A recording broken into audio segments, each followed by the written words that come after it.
नमस्कार व्यूअर्स, मैं हूं अमीश देवगन और आप देख रहे हैं देश का सबसे चर्चित, सबसे लोकप्रिय कार्यक्रम आर पार।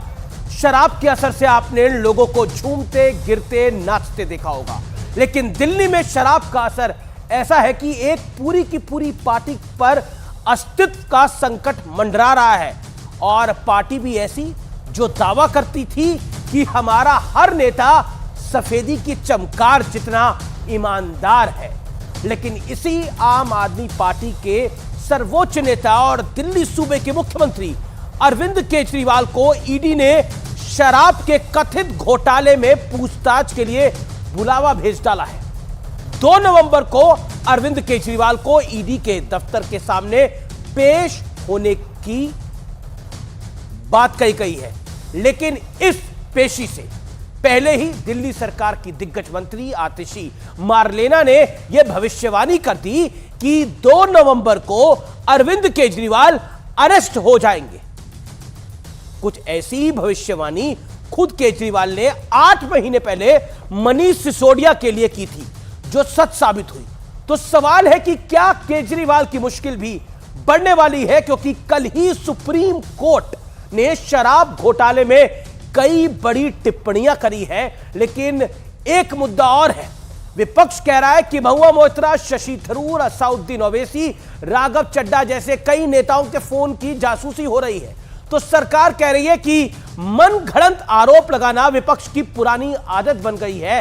तो आज इन तमाम मुद्दों पर होगी देश की सबसे बड़ी बहस। हालांकि ये जो टेपिंग वाला मुद्दा था, ये सुबह ब्रेकफास्ट पे आया, लेकिन लंच तक भी नहीं चला, क्योंकि एप्पल की तरफ से खुद ही क्लैरिफिकेशन आ गई। लेकिन आज का मुद्दा है, तो क्या जेल से चलेगी आम आदमी पार्टी वाली ये सरकार? क्या भ्रष्टाचार में लिप्त है आम आदमी पार्टी? और क्या दुहाई देने वाले कि हम सबसे पाक साफ हैं, आज सबसे भ्रष्ट हो गए हैं? ये कई सारे सवाल हैं और आज आर पार में बेहद बड़ा खुलासा।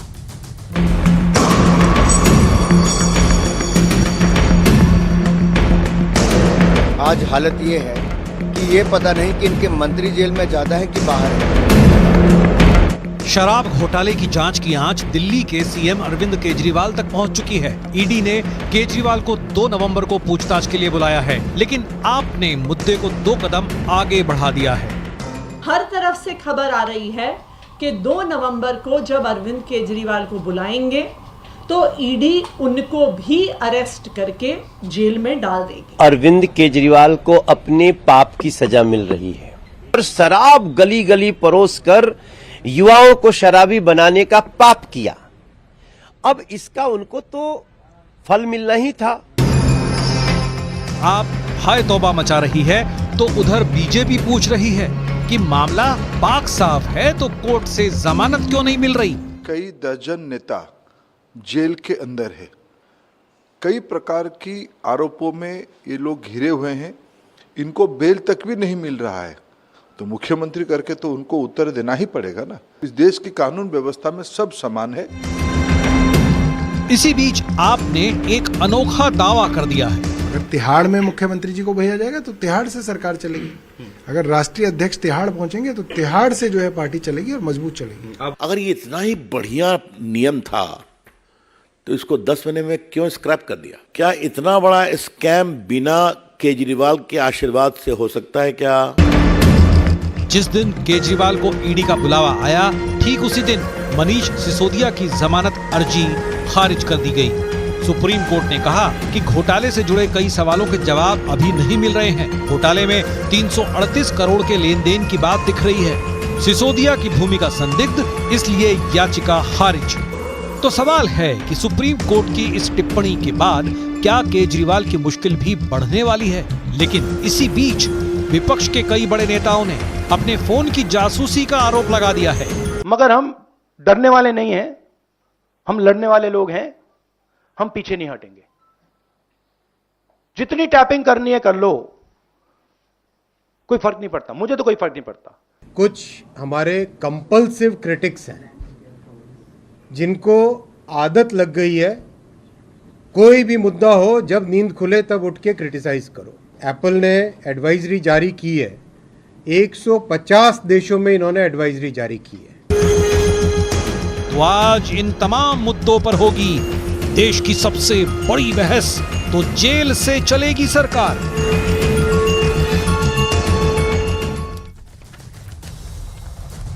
और अब वक्त है आर पार के सुप्रसिद्ध विश्लेषण का। आइए नजर डाल लेते हैं शराब घोटाले के किरदारों का विश्लेषण। एक एक करके किरदार आएंगे।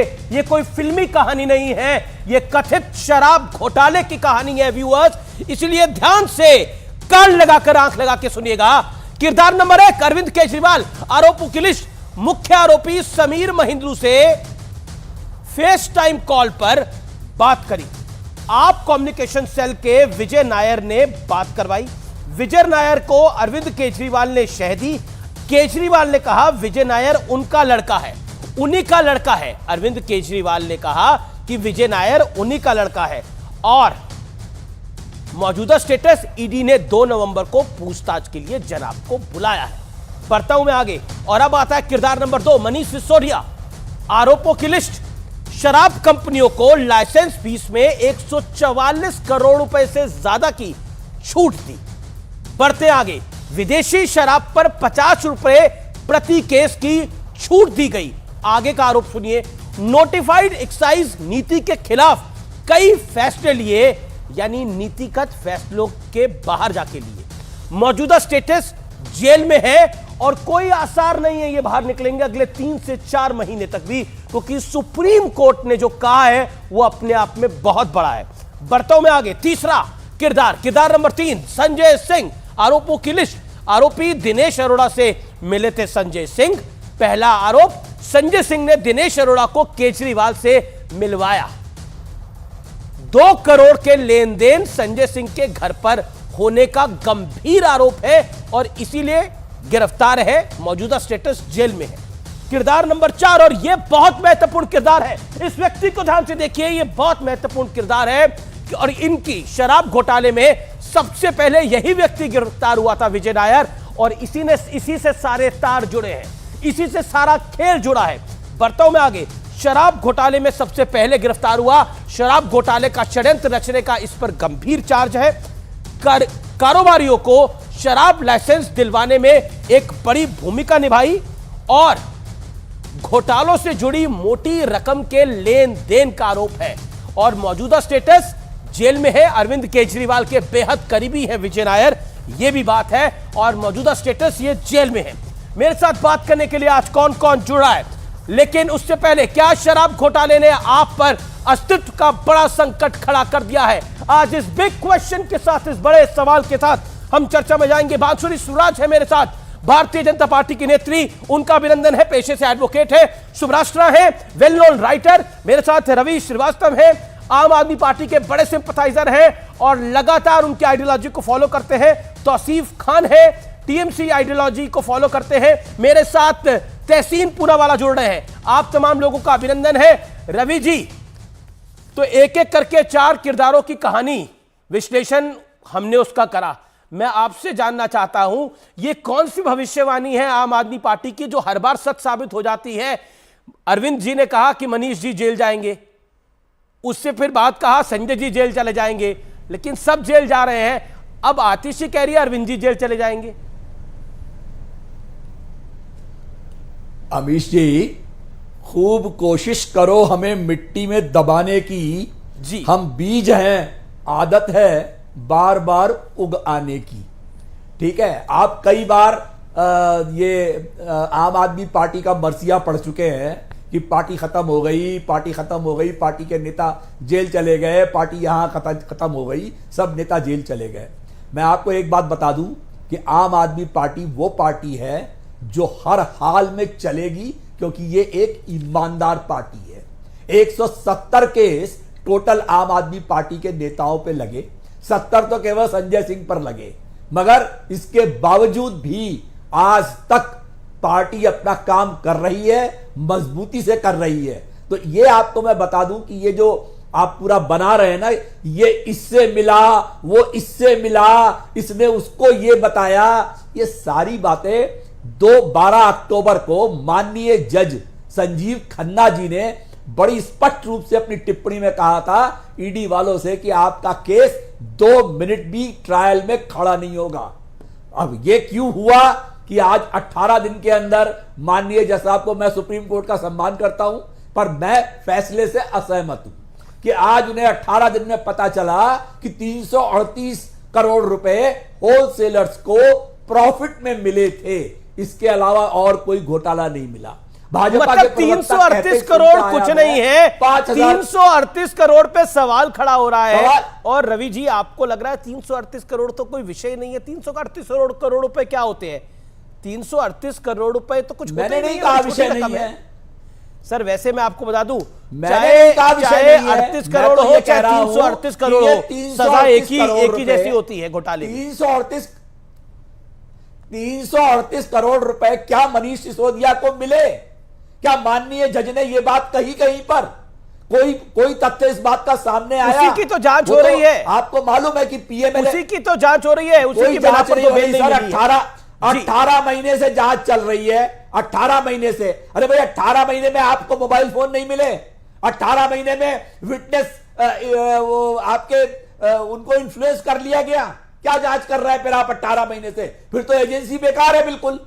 ठीक है, आपको मालूम है कि पीएमएलए के कानून किस तरह से बांसुरी सुभराज आरोपी एक को कट्टर ईमानदार पार्टी करना पड़ेगा। ठीक है, you made Ravi ji, I can understand वो your ट्रायल point. के बाद You made Ravi ji, have patience, you made your point. बांसुरी सुभराज, my straight question to you is कि आम आदमी पार्टी एक विक्टिम कार्ड खेल रही है। वो कह रही है कि हमारी पार्टी को समाप्त करना चाहते हैं नरेंद्र मोदी, अमित शाह, जेपी नड्डा, और इसीलिए यह पूरा खेल खेला जा रहा है। हम पाक साफ हैं, सफेदी से बड़ी हमारी चमकार है, लेकिन हमें फंसाया जा रहा है। धन्यवाद रमेश भाई। देखिए, ऐसा है, ये कट्टर ईमानदारी का सर्टिफिकेट देना तो आदरणीय मुख्यमंत्री अरविंद केजरीवाल जी की आम बात हो गई है, और वो अपने हर नेता को ये कट्टर ईमानदारी का सर्टिफिकेट देते हैं। उसके बाद उनके वह नेता जो हैं वो जेल चले जाते हैं, देश की कचहरी उनको बेल नहीं देती है। अब रही बात इनकी कट्टर ईमानदारी की, तो मैं आपके सामने तथ्य रख देती हूं। सुप्रीम कोर्ट ने केवल ये नहीं कहा कि 338 करोड़ रुपया का मनी ट्रेल एस्टैब्लिश हुआ है। सुप्रीम कोर्ट ने पैराग्राफ नंबर 24, मैं केवल कुछ शब्द आपके समक्ष रखती हूं, उन्होंने कहा है, existing excise policy was changed to facilitate and get kickbacks and bribes from the wholesale distributors by please. Ravi ji आप जब बोल रहे थे रवि जी अपनी टर्न पे ना, मेरा निवेदन जरा मानिए, अपनी टर्न पे बोले तो बेहतर है। एस्टैब्लिश नहीं हुआ मैडम, गलत स्टेटमेंट मत करिए, लेटर मेकर मत करिए, पर उनको अपनी बात को रखने को तो आप अलाउ करेंगे। रवि जी, आप भी 2 मिनट बोले ना। रवि जी आपके बीच में तो बांसुरी सुभराज नहीं बोली, बांसुरी सुभराज को अपनी बात रखने दीजिए। आप प्रवक्ता नहीं, आपके बीच में नहीं बोली ना वो। हाँ ठीक है, मुझे जवाब देने दी, ठीक है, मुझे जवाब देने दी। आपको मैं टर्न दूंगा, आपको मैं मौका दूंगा। रवि जी, मैं आपको मौका दूंगा, वो अपनी बात को कंप्लीट करें। 30 सेकंड बांसुरी सुभराज ऑन स्क्रीन। बांसुरी सुभराज को दिखाइए 30 सेकंड के लिए, देन रवि। बहुत स्वाभाविक, यू मेक ओके बांसुरी, यू मेक योर पॉइंट। ये बहुत स्वाभाविक बात है कि जब तथ्य आपके विरोध में जाएं तो उसका आप विरोध केवल अपनी आवाज ऊंची कर और किसी दूसरे को ना बोलने देने करके ही करते हैं। रवि भाई, आपसे अनुरोध है कि कृपया मुझे खत्म करने दीजिए। ठीक है, ये ऑर्डर सुप्रीम कोर्ट का ये कहता है कि 5% से 12% तक कमीशन बढ़ाया गया। लिकर पॉलिसी को जब बनाया गया तो बिना किसी का ओपिनियन लिए बनाया गया, और आप हैरानी की बात यह है कि लिकर पॉलिसी का ड्राफ्ट वो लिकर बैरन्स के हाथ में पहले था, कैबिनेट के समक्ष बाद में रखा गया। यह ऑर्डर यह भी कहता है कि अनजस्ट इनरिचमेंट यानी कि भ्रष्टाचार का पैसा जो है वो दिया गया साउथ लिकर लॉबी यानी मनीष सिसोदिया जी की और आम आदमी पार्टी के लीडर्स के चुनिंदा लिकर बैरन्स को। मैं कोई मनगढ़ंत चीज नहीं पढ़ दी, मैं ये पढ़ के सुना रही हूं, केवल जब 10 लाइनें हैं। यदि है मादा तो कृपया मुझे खत्म करने दीजिए। The excise policy was changed to facilitate and get kickbacks and bribes from the wholesale distributors by enhancing the commission fee from 5% under the old policy to 12% under the new policy. Accordingly, a conspiracy was hatched to carefully draft the new policy, deviating from expert opinions to create an ecosystem to assure unjust enrichment of the wholesale distributors at the expense of the government exchequer or the consumer. The illegal income, the proceeds of crime, as per the DOE, would partly be recycled and returned in the forms of bribes. ये मैं नहीं कह रही, ये supreme court कह रहा है। और अगर सुप्रीम कोर्ट ने, आज मैंने आतिशी जी की समय हो गया, उन्होंने कहा कि सारे के सारे आरोप यदि सर्वोच्च न्यायालय ने खारिज करे, तो मुझे ये बताइए फिर बेल याचिका क्यों खारिज करी? अगर सारे ही आरोप उनको लगा कि ईडी जो है वो प्रूव नहीं कर पाई, तो फिर मनीष सिसोदिया जी को बेल क्यों नहीं मिली? वो पिछले 9 महीने से जेल में है। देखिए, सही बात करिए। आज के दिन आप ये जानते हैं कि सत्येंद्र जैन जी के यहाँ से जब रेड हुई तो 1.85 किलो करने वाले थे, क्या हो गया? जब हम बात करते हैं संजय सिंह जी की, तो ईडी की दलील ये है कि दिनेश अरोड़ा का एम्प्लॉय 2 करोड़ रुपए लेकर उनके घर पहुंचा, और ये केवल दिनेश अरोड़ा जी की जी रवि मैं आपको मौका दे रहा हूं। डिटेल्ड रिकॉर्ड दिखाता है कि दिनेश अरोड़ा जी का एम्प्लॉय वहां था। 2 करोड़ नहीं, देखिए 2 करोड़ वाले मुद्दे पर सुप्रीम कोर्ट ने बिल्कुल नहीं कहा कि ये पैसे मनीष सिसोदिया को मिले। 100 करोड़ पर उन्होंने कहा कि ये मामला डिबेटेबल है। मैंने कहा कि ईडी की दलील थी जब उनको रिमांड करा गया, जब संजय सिंह जी का मुद्दा ही सुप्रीम कोर्ट के समक्ष नहीं है, तो सुप्रीम कोर्ट एक एक करके देखिए, मैं बीजेपी और आम आदमी पार्टी से निवेदन करूंगा, अपने विषय को रुपए दिए और आप मुझे जेल में डाल दीजिए। मुझे साबित करना पड़ेगा कि आपने मुझे 5 करोड़ रुपए नहीं दिए, और वो ट्रायल की प्रक्रिया के बाद आएंगे। इसीलिए सुप्रीम कोर्ट ने कहा है कि ये ट्रायल 6 महीने में खत्म होना चाहिए, और मनीष 3 महीने के बाद अगर स्लो ट्रायल हुआ तो फिर बेल के लिए अप्लाई कर सकते हैं। ये सारी बातें भी आपने नहीं, तो आप एक रवि श्रीवास्तव तक एक पैसा नहीं पहुंचा। ठीक है, बांसुरी मेक योर पॉइंट, बांसुरी स्वराज मेक योर पॉइंट। एक सेकंड रवि जी अब बोला आपने, अब आपने कहा बांसुरी स्वराज 30 सेकंड अपनी बात को रखिए। Okay, 30 seconds. रवि भाई, अगर ऐसे हस्तक्षेप करेंगे तो कंठिल भेजनी पड़ेगी आपके घर, गला खराब हो जाएगा। अब मेरी बात सुनिए, देखिए ये बात भी गलत है कि सुप्रीम कोर्ट ने कहा कि आप 6 से 8 महीने में ट्रायल खत्म करिए। ईडी की दलील थी, ईडी के वकील यानी कि ऑनरेबल एएसजी राजू साहब ने यह कहा कि ईडी ट्रायल 6 से 8 महीने में खत्म कर देगी। तब जजेस ने कहा कि ठीक है, अगर ट्रायल में डिले होती है तो 3 महीने बाद मनीष सिसोदिया जी दोबारा बेल के लिए ट्रायल कोर्ट में जाएंगे, जहां पे ट्रायल कोर्ट उसको दोबारा अपनी मेरिट्स पे रखेगा। इसका अर्थ यह नहीं है कि अगर 3 महीने में ट्रायल डिले हुआ तो मनीष सिसोदिया जी को बेल मिल जाएगी। और ये बहुत, देखिए मैं सुप्रीम कोर्ट की वकील हूं, इसलिए आपको बता दूं कि ये बहुत स्वाभाविक सी बात है। सुप्रीम कोर्ट ऐसा करता है कि यदि आप एक पीरियड के लिए जेल में हैं और अगर ट्रायल डिले होता है तो कहता है कि आप दोबारा बेल अप्लाई कर सकते हैं। लेकिन आज के दिन ये कहना, मैंने आतिशी जी का बयान देखा और आपकी बात सुनी, ये जो आप बार बार लोगों को गुमराह कर रहे हैं ये कह के कि सुप्रीम कोर्ट ने तो सारे आरोपों को खारिज करा। अगर सारे आरोपों को खारिज करा तो मनीष सिसोदिया जी को बेल पॉइंट ये है, ठीक है। अरे सुप्रीम अच्छा, कोर्ट ने जी बांसुरी 338 करोड़ रुपए की मनी ट्रेल एस्टैब्लिश। बांसुरी, आपने अपनी बात को रखा, मैं रवि के पास आता हूं। रवि जी, कल जब निर्णय आया कि मनीष सिसोदिया साहब को बेल नहीं मिल रही, तो क्या आप सेलिब्रेट कर रहे थे? I am asking you a very basic question.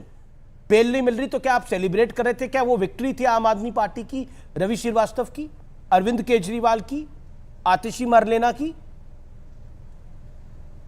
निराशा थी, निराशा थी, डिसअपॉइंटमेंट था कि जिस सुप्रीम कोर्ट ने 12 तारीख को जिस तरह के ऑब्जर्वेशंस किए थे, ये बेल एप्लीकेशन रिजेक्ट करना उसके बिल्कुल उल्टा था।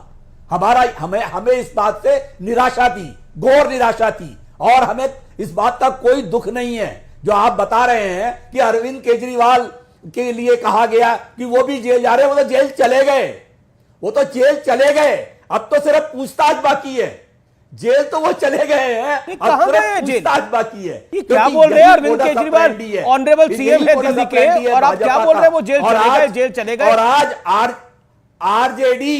आरजेडी, डीएमके, उद्धव ठाकरे, कोई पार्टी उठा लीजिए, 95% केसेस जो हैं वो विरोधी पक्षों के खिलाफ बने हुए हैं। इनका एक ही उद्देश्य है, ठीक है, सुब्राष्ट्र को मैं लेके आता हूं। तहसीन पूनावाला कुछ बात तहसीन है पूनावाला कि हस्ती जी, Ravi you made your point, Ravi you made your point, Ravi ji you made your point, Ravi ji you made your point, Ravi ji you made your point. Shubhrashtra वो कह रहे कि अरविंद जी तो जेल चले गए हैं, जेल चले गए हैं, आपके थिंक टैंक हैं, विचारक हैं, इसी उनको लगातार इस बात पे प्रेशराइज कर रहे हैं, लेकिन अभी ऐसा कुछ नहीं हुआ है। जी आमिश जी, मैं रवि श्रीवास्तव जी हमेशा से आम आदमी पार्टी की पैरोकारी करते हैं। मुझे उसमें बहुत ज्यादा बोलने की जरूरत इसलिए नहीं है क्योंकि जब से ये कंट्रोवर्सी हुई है तब से रवि श्रीवास्तव जी सिर्फ एक ही लाइन को लेकर के झंडा बुलंद किए रहते हैं कि आम आदमी पार्टी पाक साफ है, और फैक्ट्स उनकी इस बात को धता बताते हैं। जो प्रोसीडिंग्स चल रही हैं सुप्रीम कोर्ट में वो उनकी बात को धता बताते हैं, तो मुझे इस पे बहुत ज्यादा विश्लेषण करने की जरूरत नहीं है। ये बहुत इंटरेस्टिंग बात है कि ये बार बार विपक्ष ये मुद्दा उठाता है कि जितने भी केसेस हैं अधिकतर केसेस विपक्षी पार्टी के नेताओं के प्रति हैं। तो क्या एक बार ये जो इंडिया अलायंस बना है, क्या इंडिया अलायंस को एक बार सोचना नहीं चाहिए कि जितने जितने अलायंस के नेता हैं आखिर उन्होंने ऐसा क्या गोरख धंधा करके रखा हुआ है कि आए दिन ईडी उनके यहां चली जाती है, आए दिन सीबीआई का छापा पड़ता रहता है। तो एक बार ये आपस में ही सुलझ लें और एक लॉन्ड्री लिस्ट निकाल करके जनता के सामने रख देना कि ये घोटाले हैं जिनको लेकर के कल ईडी या सीबीआई मेरे पास आ सकती है, ये रहा उसका कच्चा चिट्ठा। अगर आपको लगता है कि जनता इतनी बेवकूफ नहीं है जितना कि इंडिया अलायंस वाले समझते हैं, तो मुझे लगता है कि ये कच्चा चिट्ठा सामने आ जाएगा तो अपने आप चीजें पाक साफ होंगी। मतलब आप ये देखिए, थेथरई की सीमा देखिए आमिश जी, कि ये जो केस लिकर घोटाले वाला है जिसकी चर्चा अभी लगातार चल रही है मीडिया में, बात सही है कि लिकर बैरन को पहले पता था कि उस जो ड्राफ्ट था पॉलिसी का, वो ड्राफ्ट लिकर बैरन के पास पहले था, बाकी विधायकों के पास बाद में आया, मंत्रिमंडल में बाद में गया। लेकिन आप ये सोचिए कि सेम केस तो महुआ मोइत्रा का भी चल रहा है, सेम ही केस है ना, कि जो केस आपको पार्लियामेंट में उठाना था, जो point of view Mahua Moitra को पार्लियामेंट में उठाना था, वो केस दर्शन हीरानंदानी दुबई से उठाने के लिए बीड़ा उठा करके बैठे हुए थे। ये किस तरीके का विपक्ष है हमारे देश का? और क्या हमारे देश का विपक्ष इतना ग्राउंड से कटा हुआ है कि वो देश की जनता को इतना बेवकूफ समझता है? यही अरविंद केजरीवाल, जिन्होंने अपने बच्चों की कस्में खाई, मैं तो लिस्ट नहीं सुनाना चाहती, खुद में खराब लगता है कि हम जैसे प्रबुद्ध लोगों ने भी कभी उनको सपोर्ट करने का सोचा था। अब तो ऐसी स्थिति हो गई है आमिश जी कि आगे आने वाले 15-20 साल भारत में कोई भी रेवोल्यूशन, कोई भी व्यक्ति सत्ता के खिलाफ खड़ा होने की हिम्मत नहीं कर पाएगा, कोई आम आदमी। इन लोगों ने ऐसा दिल और विश्वास तोड़ा है लोगों का। आप एक बात समझिए आमिश जी कि आज मोदी जी की जो लोकप्रियता है और मोदी जी का जो शासनकाल है, उसको लेकर के जो भी एक मशीनरी भारतीय जनता पार्टी ने इजाद करके जो पॉइंट ऑफ व्यू लेकर के जनता के बीच में जा रहे हैं, इनको अगर काटने के लिए किसी विपक्ष की जरूरत थी तो वो विपक्ष आम आदमी के बीच से उठकर आ सकता था। लेकिन इस आम आदमी पार्टी ने उस विपक्ष की रीढ़ की हड्डी तोड़कर रख दी है और इसके लिए ये पाप के भागी हैं। ये ऐसा जघन्य पाप है जिनके कर्मों की आम आदमी पार्टी ऑपोजिशन को भी कमजोर कर रही है। ये आपने एक बहुत बड़ा पॉइंट उठाया है। मैं तहसीन पूनावाला के पास चलता हूं। तहसीन पूनावाला, महुआ मोइत्रा जैसे विपक्ष आम आदमी पार्टी पर जो सुप्रीम कोर्ट की कल खासतौर पर मनीष सिसोदिया पर टिप्पणी थी, उसके बाद क्या विपक्ष मोदी के सामने खड़ा हो पाएगा? क्योंकि भ्रष्टाचार के सीधे इल्जाम लग रहे हैं। महुआ मोइत्रा ने जो करा वो तो कोई सपने में भी नहीं सोच सकता। एक मेंबर ऑफ पार्लियामेंट लुई विटॉ के बैग के लिए और पता नहीं किस किस चीजों के लिए जो आरोप लग रहे हैं, जो दर्शन हीरानंदानी की चिट्ठी है, वो अपने आप में बहुत कुछ कह देती है। कैसे खड़ा हो पाएगा विपक्ष मोदी के सामने? फिर अमित जी, आपके शो में मैं शिरकत कर रहा हूं, इसलिए मैं आपका शुक्रगुजार हूं। हमें मोदी जी के सामने नहीं खड़ा रहना है, हमें देश के लिए खड़ा रहना है। और अगर इस देश को वाकई आगे ले जाना है प्रगति के रास्ते पे, तरक्की के रास्ते पे, तो भारतीय जनता पार्टी को हराना है। मोदी जी से तो ये व्यक्तिगत दुश्मनी थोड़ी ना है, ये आप एम्पलीफाई कर रहे हैं मोदी जी के खिलाफ। मोदी जी के खिलाफ थोड़ी कोई व्यक्तिगत दुश्मनी है। मैं मानता हूं, मैं 100% ही मानता हूं कि देश के सबसे खराब प्रधानमंत्री में से एक गिने जाएंगे। ये मेरी लोकतांत्रिक राय है। जिनके प्रधानमंत्री के कार्यकाल में इतने ट्रेन एक्सीडेंट से सीएजी की रिपोर्ट जिन्होंने फ्लैग किया, उस सीएजी के अधिकारों को उन्होंने ट्रांसफर कर दिया। तो ये डिबेट नहीं, विषय करप्शन, ईडी और अरविंद केजरीवाल मुझे बताया गया था। बट क्योंकि आपने महुआ मोइत्रा का नाम लिया, मैं पहले उस पर जवाब देते, फिर मनीष सिसोदिया पे मुझे इजाजत दीजिए। महुआ मोइत्रा का केस अगर उन्होंने लॉगिन आईडी दिया है, मैं मानता हूं बिल्कुल गलत है, ये देश की सुरक्षा का सवाल है। लेकिन आज हीरानंदानी साहब राष्ट्रवाद हो गए। वो हीरानंदानी जो सबमिसिव हीरानंदानी है, दुबई में रहता है, उनके पिताजी सब जगह पे चैनल्स पे इंटरव्यूज देते कि मोदी जी और आदित्यनाथ जी से बड़ा कोई नेता नहीं है। आज वो सबमिसिव हीरानंदानी के बीच के पास दिमाग नहीं था कि किसी ने उसको डोमिनेट किया तो लोगों को लुई वुइटन की बैग्स और बाकी लोगों को गिफ्ट दे रहा है। अगर कोई गलत काम महुआ मोइत्रा ने किया, मैं उसके लिए कोई ब्रीफ होल्ड नहीं करता हूं, तो उतना ही गलत काम हीरानंदानी ने बिल्कुल किया। आपकी बात जायज है। वो हीरानंदानी का जो होना है हो, महुआ मोइत्रा का जो होना है हो, लेकिन मैं तो सवाल पूछ रहा हूं विपक्ष का क्या होगा? ये मनीष सिसोदिया के सहारे, ये आम आदमी पार्टी के सहारे, महुआ मोइत्रा के सहारे क्या विपक्ष खड़ा हो पाएगा? कैसे पब्लिक के बीच में जाएंगे आप लोग? मैं इसमें एक चीज ऐड करना चाहता हूं। आज महुआ मोइत्रा के एक्स बॉयफ्रेंड जो लॉयर है, वो कंप्लेनेंट यानी कि जो बीजेपी के एमपी उनके साथ गाड़ी में घूम के टीवी को बाइट दे रहे, वो एक्स बॉयफ्रेंड जो लॉयर है, उनको ये पता नहीं था कि उनकी गर्लफ्रेंड गलत काम कर रही है। And as an officer of court, यहाँ पर बांसुरी जी है, she is an officer of the court. अगर कोई गलत काम होगा, आपका कर्तव्य है कोर्ट को बताना। जब आप रिलेशनशिप में थे, आपने नहीं बताया। आज आपका झगड़ा हो गया हेनरी के ऊपर, तो आप जाकर कोर्ट को बता रहे।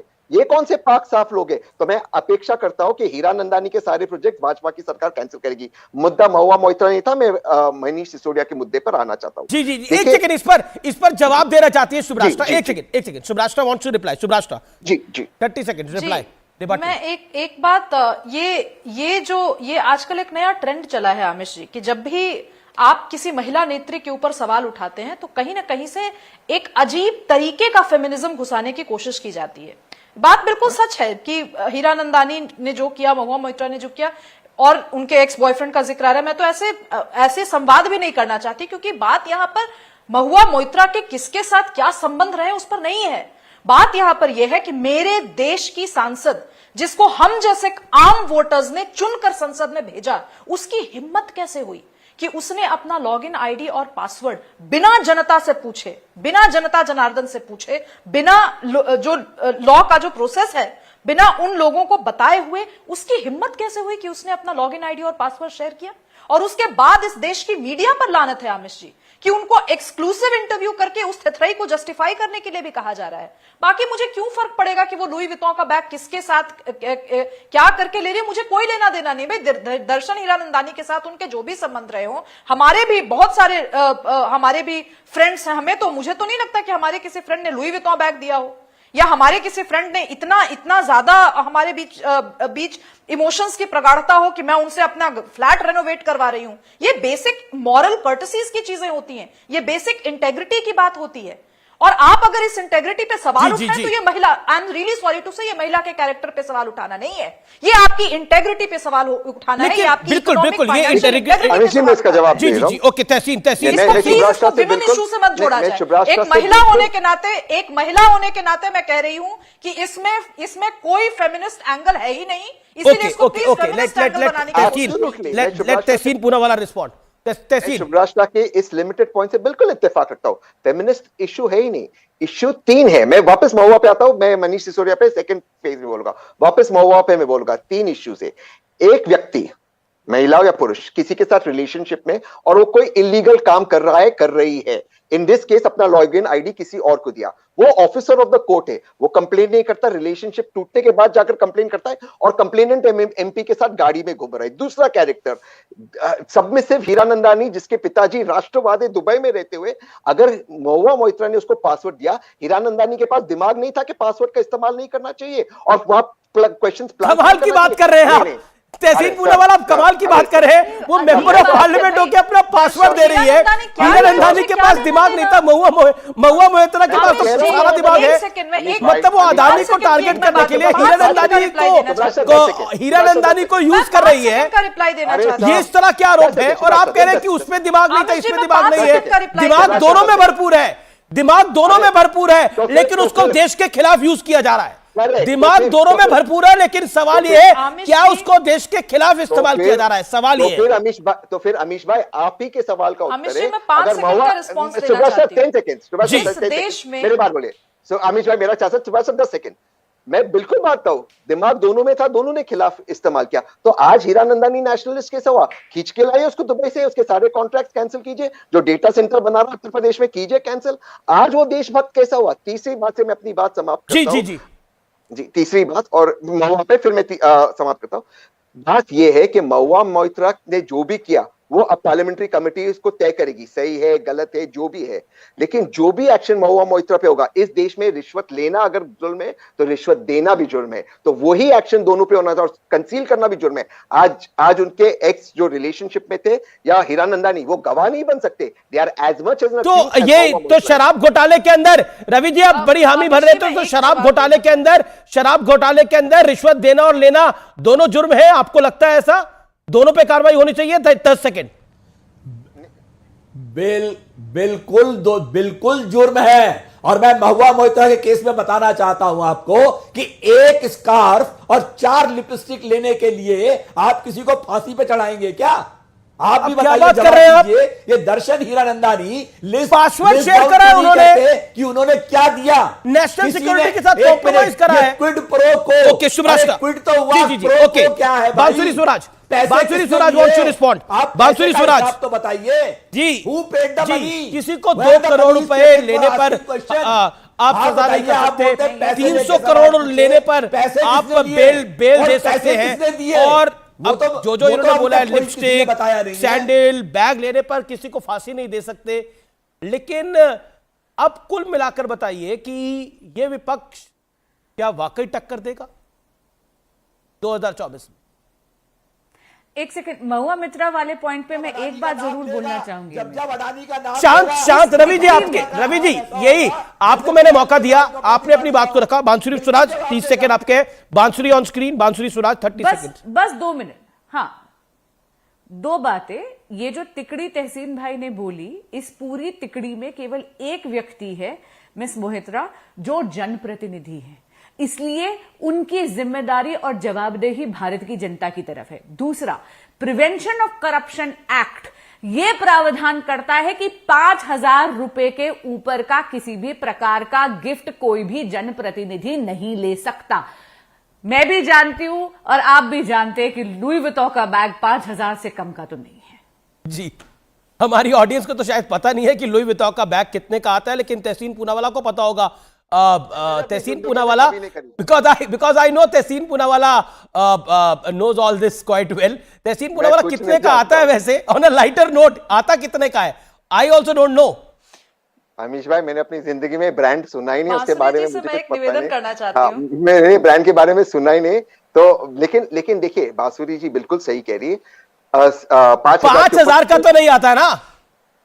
नहीं, मैंने तो सुना है कि 1,00,000-2 लाख का आता है। मुझे 1,00,000-2 लाख का आता है। तो आसिफ खान को भी शायद पता नहीं है, वो भी गूगल पे सर्च कर रहे हैं कि कितने का आता है बैग। में पता कर लूं, ब्रेक के बाद हो सकता है इस पे सवाल हो, लेकिन सवाल 2 करोड़ का है, सवाल 2 लाख के लुई विटॉन बैग का है, लेकिन सवाल भ्रष्टाचार का है।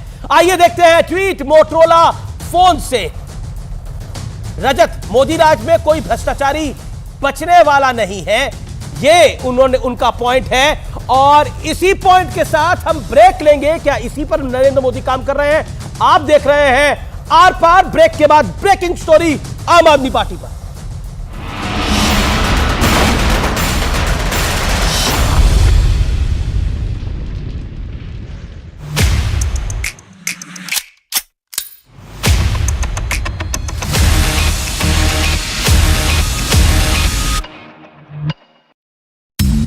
सभी बंधकों की रिहाई का लिया संकल्प। हमास के युद्ध के बीच नेतन्याहू का बयान, कहा हमास के कभी खत्म नहीं होगी दुश्मनी। इजरायल के प्रधानमंत्री ने हमास के साथ सीजफायर से किया इनकार, कहा इस युद्ध को जरूर जीतेगा इजरायल। इजरायल की धमकी पर हमास का पलटवार, कहा इजरायल की धमकी से डरने वाले नहीं है, अपनी विफलता को छिपा रहे नेतन्याहू। फिलिस्तीन के इस्लामिक जिहाद संगठन ने इजरायल पर गुमराह करने का आरोप लगाया, कहा जमीनी हमलों की नकली तस्वीर जारी कर रहा है इजरायल। इजरायल के तेल अवीव पर हमास ने एक के बाद एक कई रॉकेट दागे, आयरन डोम ने हमले को नाकाम किया। हमास से जारी युद्ध के बीच इजरायल की सेना का दावा, हमास में दर्जनों आतंकियों के मारे जाने की बात कही। ब्रिटेन के कंजर्वेटिव सांसद पॉल ब्रिस्टो को सरकारी पद से हटाया गया। गाजा में युद्ध विराम की मांग करने के बाद हुई कार्रवाई। इजरायल और हमास युद्ध के बीच कच्चे तेल की कीमतों में तेजी से बढ़ोतरी। विश्व बैंक ने युद्ध जारी रहने पर तेल की कीमतें $150 तक पहुंचने की आशंका जताई। गाजा में तेज हुए इजरायल की सेना का ग्राउंड ऑपरेशन। आईडीएफ ने जारी की युद्ध में मैदान में तैनात जवानों की तस्वीरें।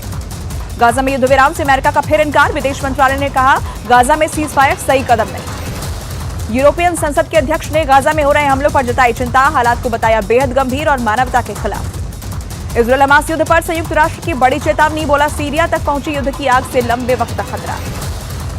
इराक में अमेरिकी सेना वाले इलाकों पर रॉकेट से हमला। एन अल असद हवाई अड्डे पर दागे गए कई रॉकेट। लेबनान में पत्रकार अब्दुल्ला की मौत मामले में इजरायल ने जांच के हवाले से दी जानकारी। पत्रकारों को निशाना बनाने की बात से इनकार। बोला हमले के दौरान हुई मौत। हमास ने इजरायल पर रॉकेट से हमला किया। दक्षिण इजरायल में हुए हमले के बाद लगी भीषण आग। हर तरफ धुआं ही धुआं।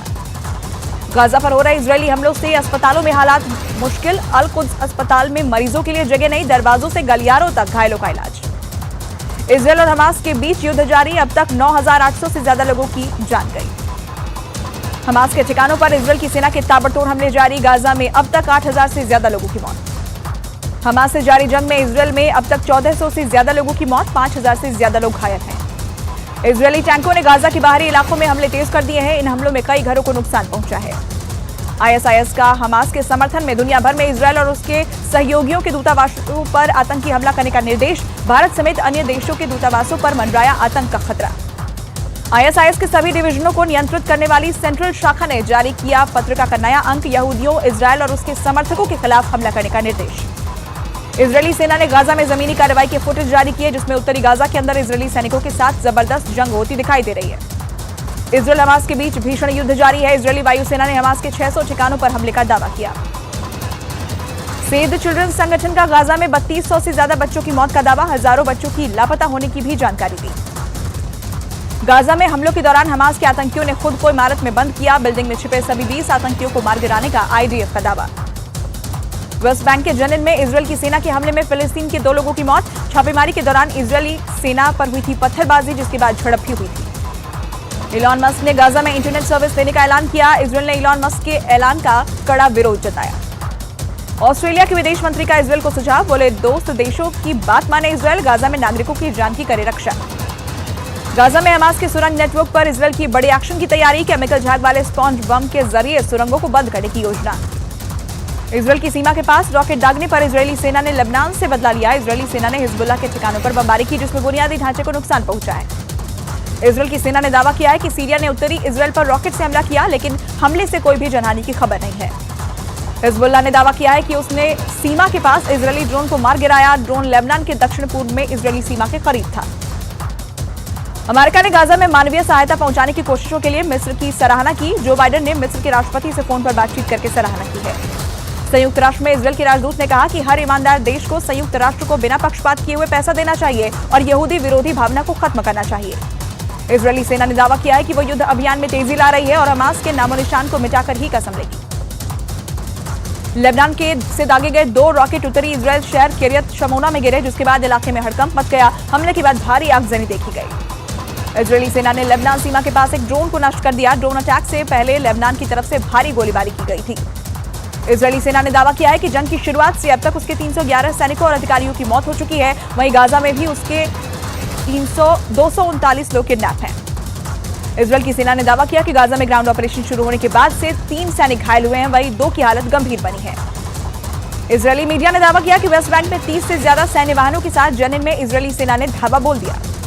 इजरायल की सेना गाजा में हमास के ठिकानों को लगातार निशाना बना रही है। रात भर गाजा पर हमले जारी रहे। गाजा के उत्तरी हिस्से में इजरायल की सेना का एक के बाद एक टैंक और तोप से हमला जारी है जिससे आसमान में काले धुएं की मोटी चादर बन गई। इजरायल लेबनान सीमा पर भी भीषण जंग जारी। इजरायल ने हिजबुल्लाह के ठिकानों पर हमला किया तो हिजबुल्लाह आतंकियों ने भी जवाबी कार्रवाई में बमबारी की। इजरायली विमान ने जेनिन शिविर में बमबारी की। बमबारी में कई लोगों की मौत की खबर।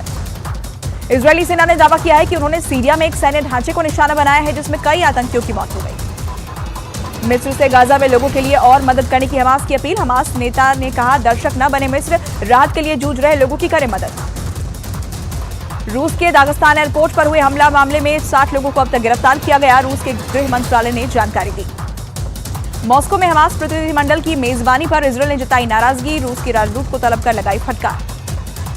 गाजा के हालात बेहद खराब। संयुक्त राष्ट्र राहत एजेंसी के अधिकारियों का दावा है कि गाजा में लोग आटा और अन्य आवश्यक सामान लेने के लिए गोदामों में घुस रहे हैं। इजरायल ने हमास पर एक और के और बड़े अधिकारी को गिरफ्तार किया। आईडीएफ ने कहा इस्माइल हानिये के डिप्टी नसीर अल दीन अल शाह की हुई गिरफ्तारी।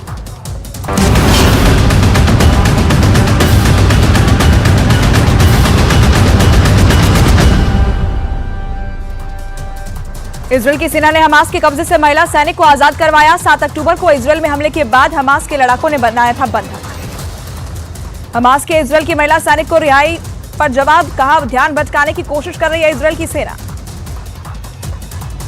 वेस्ट बैंक के नेवुज में इजरायल के सैनिकों की बड़ी कार्रवाई, हमास आतंकियों के ठिकानों को बनाया गया निशाना। उत्तरी गाजा में इजरायल की सेना का ग्राउंड ऑपरेशन, आईडीएफ और हमास के आतंकियों के बीच जमकर हुई फायरिंग। गाजा पट्टी में इजरायल की सेना ने किए हवाई हमले, कई इमारतों को पहुंचा नुकसान, चारों तरफ लगा मलबों का ढेर। गाजा पट्टी में आईडीएफ की बड़ी कार्रवाई, हमले में 7 लोगों की मौत, 1 घायल।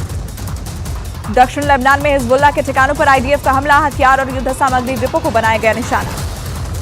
लेबनान में इजरायल की सेना ने की बड़ी एयर स्ट्राइक, हिजबुल्लाह के कैंप में बड़े नुकसान का दावा, हथियारों के गोदाम को निशाना बनाया गया। दक्षिण लेबनान में इजरायल की सेना का बड़ा हमला, हिजबुल्लाह के ठिकानों पर की बमबारी। लेबनान में हिजबुल्लाह के ठिकानों पर इजरायल की सेना के हमले जारी, हमलों में हिजबुल्लाह को बड़ा नुकसान, हिजबुल्लाह के अब तक कई लड़ाके मारे जा चुके हैं। इजरायल की खुफिया एजेंसी मोसाद के चीफ कतर पहुंचे, हमास के द्वारा बंदी बनाए गए लोगों की रिहाई पर कतर के अधिकारियों के साथ चर्चा। संयुक्त राष्ट्र में इजरायल ने हमास का समर्थन कर रहे देशों पर हमला बोला, कहा यहूदी बच्चों को जला दिया गया और दुनिया फिर से चुप है। इजरायल की सेना ने बड़े हमले को नाकाम किया, गाजा पट्टी से इजरायल की सीमा में घुसे आतंकी को मार गिराया। गाजा में हमास के ठिकानों पर इजरायल की सेना ने कई रॉकेट दागे, हमले में गाजा में भारी तबाही, कई इमारतें ध्वस्त हुई। इजरायल की सेना ने गाजा में हमास के लड़ाकों पर 2 तरफ से हमला बोला, आईडीएफ ने हमास की आतंकी सुरंगों को निशाना बनाया, हमले में हमास को बड़ा नुकसान।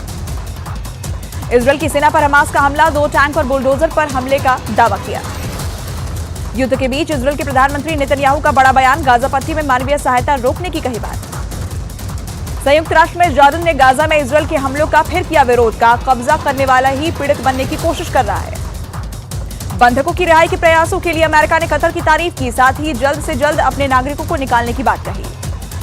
गाजा पट्टी से हमास के दागे रॉकेटों को इजरायल की सीमा पर तैनात आयरन डोम ने मार गिराया, पलटवार करते हुए आईडीएफ ने गाजा में जमीनी हमले तेज किए। इजरायल के तेल अवीव में बंधक बनाए गए अपनों की रिहाई की लोगों ने मांग की, 250 से ज्यादा इजरायलियों को हमास ने बंधक बनाया है। इजरायल और हमास युद्ध पर संयुक्त राष्ट्र सुरक्षा परिषद की बैठक, यूएई समेत कई देशों ने युद्ध विराम की मांग की। रूस में यहूदियों के खिलाफ प्रदर्शन पर यूक्रेन के राष्ट्रपति ज़ेलेंस्की ने पुतिन पर बोला हमला, कहा मॉस्को की नैतिक नींव नफरत से दूषित है।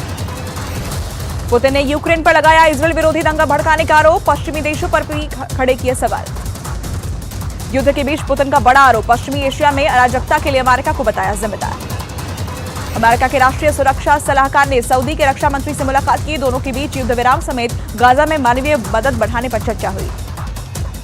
गाजा में इजरायल की जमीनी ऑपरेशन तेज, हमास के ठिकानों को चुन चुन कर निशाना बना रही इजरायल की सेना, आकाश में चारों तरफ धुआं। गाजा में और अंदर तक घुसी इजरायल की सेना, हमास के ठिकानों पर टैंकों से बरसाए गोले, हमास में के कई लड़ाकों के ढेर होने का दावा। गाजा को दी जा रही मानवीय मदद जारी, अब तक 150 से ज्यादा ट्रक गाजा पहुंचे, अमेरिका के विदेश मंत्रालय ने जानकारी दी। इजरायल हमास युद्ध के बीच अमेरिका का बयान, गाजा में सहायता और संचार पहुंचाने में मदद करने का दावा किया। लंदन में ब्रिटेन के प्रधानमंत्री से मिलेंगी अमेरिका की उपराष्ट्रपति कमला हैरिस, इजरायल हमास युद्ध पर होगी चर्चा। युद्ध के बीच अमेरिका की रक्षा मंत्रालय का बड़ा दावा, इजरायल के लिए रोजाना भेजे जा रहे हथियार। युद्ध के बीच आईडीएफ ने हमास को दी खुली चेतावनी, कहा हमास या तो सरेंडर करे, नहीं तो हम करेंगे उसका खात्मा। संयुक्त राष्ट्र की राहत एजेंसी ने गाजा के हालात पर जताई चिंता, कहा गाजा में जो हो रहा है उससे भयंकर विस्थापन का है डर। संयुक्त राष्ट्र में इजरायल के समर्थन में उतरा अमेरिका, कहा इजरायल को है अपनी रक्षा करने का अधिकार। सुरक्षा परिषद में चीन ने की युद्ध रोकने की अपील, कहा गाजा में हो रहे नरसंहार से शांति संभव नहीं।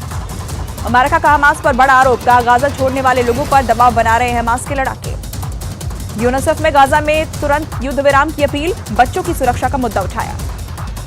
पानी की कमी की वजह से यूनिसेफ ने गाजा में दी बड़ी आपदा की चेतावनी, बच्चों के साथ हिंसा पर जताई चिंता। अमेरिका ने इजरायल से नागरिकों की वापसी के लिए रद्द की विमान सेवा, मांग में कमी की वजह से लिया फैसला।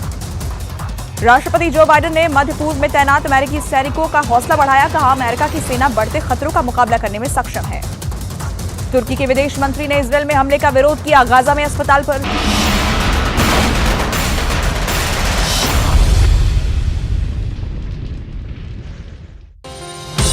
मोटोरोला भारत का सबसे अच्छा 5G स्मार्टफोन ब्रांड प्रेजेंट्स आर पार में आज का मुद्दा।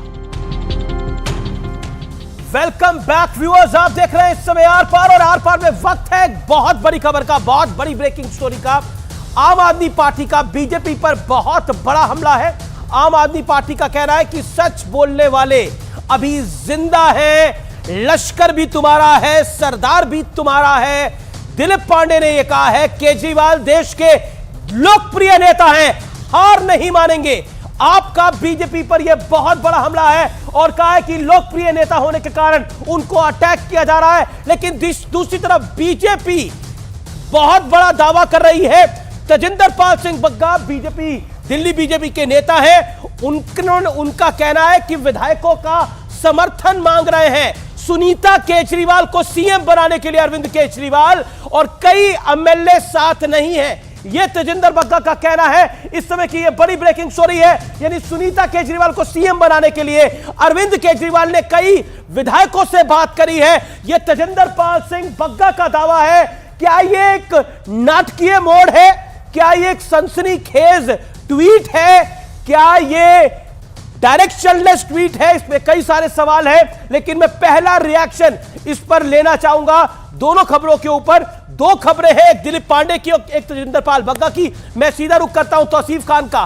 तौसीफ खान, एक तरफ हम देख रहे हैं कि भ्रष्टाचार के खिलाफ लगातार वार हो रहा है, दूसरी तरफ कहा जा रहा है कि यह सब कुछ इसलिए हो रहा है क्योंकि ये सब लोग मोदी के खिलाफ है। लेकिन साक्ष्य, तथ्य और सत्य बहुत इशारा करते हैं, चाहे वो मनीष सिसोदिया का मामला हो, चाहे वो महुआ मोइत्रा का मामला हो। तौसीफ जी, देखिए, आप तो अपने टीवी डिबेट में झूठ पे झूठ बोले जाते हैं, बड़ा ही दुर्भाग्यपूर्ण बात है ये। कम से कम आप अपने दर्शकों का रिस्पेक्ट कीजिए कि वो सच्चाई डिजर्व करते हैं। महुआ मोइत्रा ने कहा अपने इंटरव्यू में कि लिपस्टिक मिले हैं और स्कार्फ मिले हैं वो बिजनेसमैन की तरफ से, दुबई वाले बिजनेसमैन की तरफ से। लेकिन आपने कहा कि हर्मीज बैग, तो इल्जाम लगा देने से ही अगर जुल्म साबित हो जाता तो फिर हमें कोर्ट की तो जरूरत है नहीं। कल को कोई भी इल्जाम लगा देगा, सब चला आएगा आपकी अदालत में, आप जो है फैसला सुना देंगे। यहाँ पे बैठ करके टीवी एंकर जो है वो फैसला सुनाने लगेंगे। कोई इल्जाम लगा दिया, आपने फैसला सुना दिया। इस तरह की बातें आपको नहीं करनी चाहिए। आपने बोला कि 5,000 रुपए को लेकर के दर्शन हीरानंदानी ने जो आरोप लगाए वो आरोप बताए गए। दर्शन हीरानंदानी ने जो आरोप लगाए गए वो बताए गए। आपने बोला ना कि लुई विटॉन, आपने बोला लुई विटॉन का बैग 5,000 से ज्यादा होता है और वो गूगल में चेक कर रहे। आपको थोड़ा सोच समझ के बात करना चाहिए। मेरे सामने आपकी स्क्रीन है नहीं, मैं मोबाइल में चेक कर रहा कि शायद आपका लाइव स्क्रीन दिख जाए, आपका यूट्यूब में चल रहा हो, और आपने अज्यूम क्या कर लिया कि मैं लुई विटॉन की बैग का प्राइस चेक कर रहा हूं। तो ये आपकी क्या सोच है? आप अपनी सोच जो अपनी जनता के सामने अजम्पशन, प्रिजम्पशन, और आप जो है टीवी कैसेट की तरह बजने लगते हैं आकर के टीवी अपने डिबेट में, खुद ही अपने डिबेट में अपने आपको जोकर साबित कर देते हैं। आप पूछिए मुझसे कि मैं क्या मोबाइल में देख रहा हूं, जैसे मैंने अभी आपको बताया। अब आप सुनिए, लिपस्टिक का दाम जो है और स्कार्फ का दाम जो है 5,000 से कम होता है। अगर आप जाकर के लोकल देखिए, आपने अभी आपने सवाल पूछा, आप जवाब भी नहीं सुनना पड़ेगा, आपको सुनना पड़ेगा। अब मैं नहीं 5,000 से कम दाम होता है लिपस्टिक का, सच्चाई क्या है? मैं आपको बता रहा हूं। दर्शन हीरानंदानी ने महुआ मोइत्रा पर जो आरोप लगाए हैं, सुनो तौसीफ, सुनना सीखो, आराम से सुनना सीखो। दर्शन हीरानंदानी ने जो महुआ मोइत्रा पे आरोप लगाए हैं, वो आरोप क्या है? वो चिट्ठी पढ़ी है आपने? पढ़ी है चिट्ठी? क्या वो सामान्य चिट्ठी है? और लॉगिन पासवर्ड हो गया। सुनो तौसीफ खान, सच्चाई साबित हो गया। आप अदालत है क्या? आप बैठ के साबित सुनिए, पहले बात सुनिए, क्यों भेज रहे? पहले बात सुनिए। एथिक्स कमेटी को बंद कर देना चाहिए। एथिक्स कमेटी में आप अमीश देवगन को भेज दो। कमेटी में महुआ मोइत्रा जाए ना, तो कोई जरूरत नहीं है। एथिक्स कमेटी में महुआ मोइत्रा जाए ना, फैसला लेगी ना, आप फैसला लोगे। आप कौन होते बोलने वाले? कमेटी में जाए, आप जो सच है वो सच बोलो। आप बताओ कि कमेटी में जाए महुआ मोइत्रा और अपना पक्ष रखे। वो है किसने रोका महुआ मोइत्रा को? और आप जो जोकर की तरह तो आप बात कर रहे हैं, जोकर की तरह तो आप बात कर रहे हैं, जोकर की तरह तो आप बात कर रहे हैं। आपको तो पता ही नहीं है विषय क्या है। और जो करो आप तो सो के उठ के आए और बैठ गए चर्चा के अंदर। यही वजह दर्शन हीरानंदानी की चिट्ठी पूरी पढ़ी है, में डाला गया है। जय नहीं आपको जो बैंड लिस्ट एक आप अरे डालिए, कोई फर्क नहीं पड़ता, कोई बैंड लिस्ट में डाले कोई फर्क नहीं पड़ता। हमारी टीआरपी तो उल्टा बढ़ गई है उसके बाद से, हमारी तो टीआरपी उल्टा बढ़ गई है। डालिए बैंड लिस्ट के अंदर, क्या फर्क पड़ रहा है? कौन पूछ रहा है आप लोगों को? भाई पूछ रहा है कोई क्या? देश की सिक्योरिटी के साथ कॉम्प्रोमाइज करते हैं और जोकराई स्क्रीन पर आकर खुद करते हैं और बातें करते हैं बड़ी बड़ी। मैं रुक करता हूं सीधा बांसुरी स्वराज का। बांसुरी स्वराज, ये बड़ा आरोप लगाया तजिंदर पाल बग्गा ने, क्या ये मनगढ़ंत आरोप है?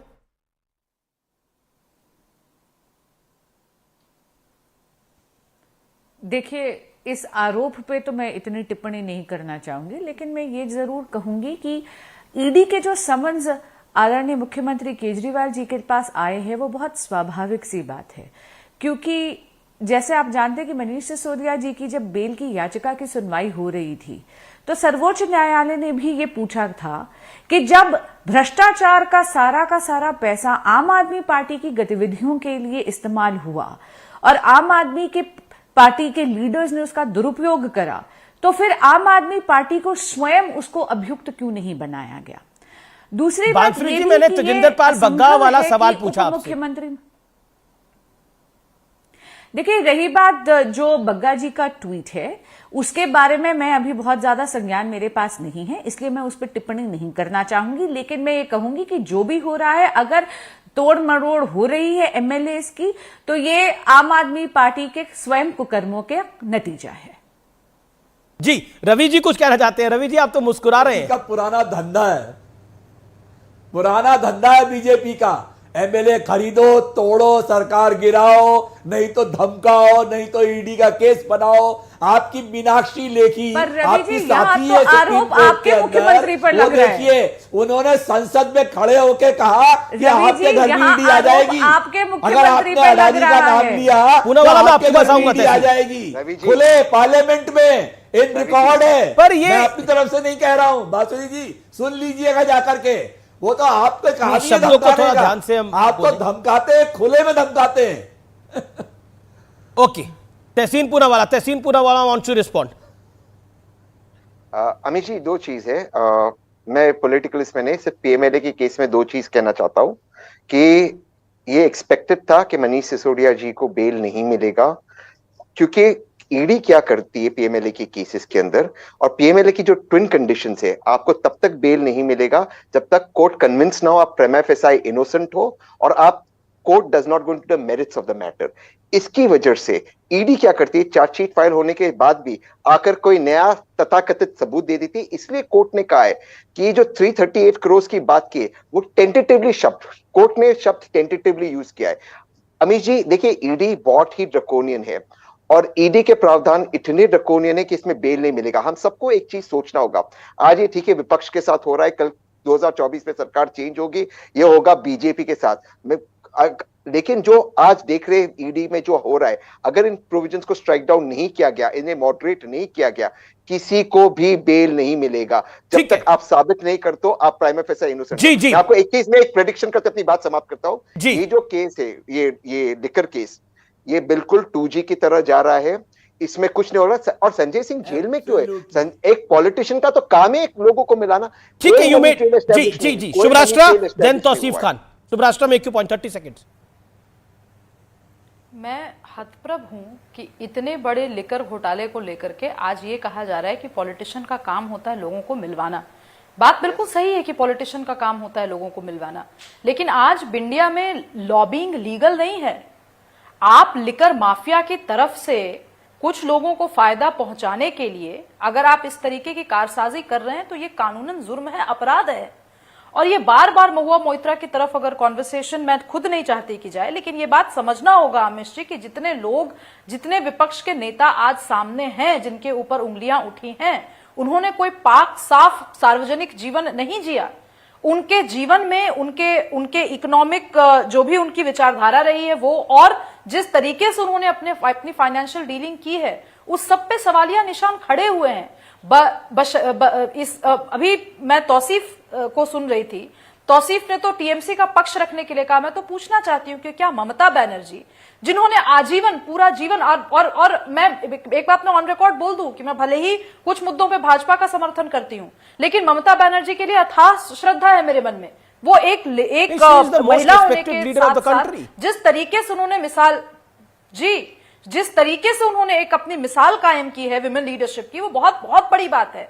मैं पूछना चाहती हूं कि क्या ममता बनर्जी का जो ब्रांड ऑफ पॉलिटिक्स है, बिल्कुल सूती सी खादी की साड़ी पहन करके, चप्पल पहन करके पूरे कॉन्स्टिट्यूएंसी पैदल घूमना, क्या ये brand of politics, Mahua Moitra brand of politics से कहीं भी मेल खाती है? ओके, जवाब तौसीफ खुलेआम कह देना। मैं टाइम कम है, सौराष्ट्र माफी चाहता हूं, टाइम कम है। Tausif please respond to her.